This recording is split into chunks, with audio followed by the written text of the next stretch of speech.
Hi friends, நான் Karaikal doctor Nishar. நம்ம collection சேனலை ஃபஸ்ட் டைம் பார்க்குறவங்க சப்ஸ்கிரைப் பண்ணுங்கள், ஃப்ரெண்ட்ஸுக்கு ஷேர் பண்ணுங்கள், லைக் பண்ணுங்கள். இந்த காயின் வந்து சவுத் ஆஃப்ரிக்கா நாட்டுடைய ஒன் ரேண்ட் காயின் இது. இது வந்து 1978ஆம் ஆண்டு சவுத் ஆஃப்ரிக்கா நாடு வந்து வெளியாக்கியிருக்காங்க.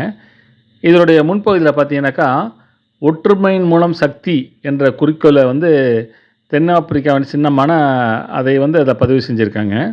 காயினுடைய பின்பகுதி பார்த்தீங்கன்னாக்கா, சோலி தியோ குளோரியா என்ற லத்தீன் வார்த்தையில் மூலமாக கடவுளுக்கு மட்டுமே மகிமை என்ற வார்த்தையும் அதை பின்பக்கம் வந்து ஒரு மானுடன் ஒன்றேங்கிறத அதையும் பதிவு செஞ்சுருக்காங்க. இந்த காயினுடைய வெயிட் வந்து 12 கிராம். 12 கிராம்ங்கிறது ரொம்ப வெயிட்டாக தான் இருக்கும். டயாமீட்டர் 31 mm, திக்னஸ் வந்து 2.2 mm. அந்த டயாமீட்டர் 31 mmக்குள்ள கொஞ்சம் பெரிய காயின் தான் இது. எடுத்து பார்க்கக்குள்ளேயே கொஞ்சம் வெயிட்டாகவும் இருக்கும். அது ரொம்ப இன்ட்ரெஸ்டிங்காகவும் இருக்கும். அதுதான் நீங்கள் பார்த்துக்கிட்டு இருக்கீங்க. சப்ஸ்கிரைப் பண்ணுங்கள், ஷேர் பண்ணுங்கள், லைக்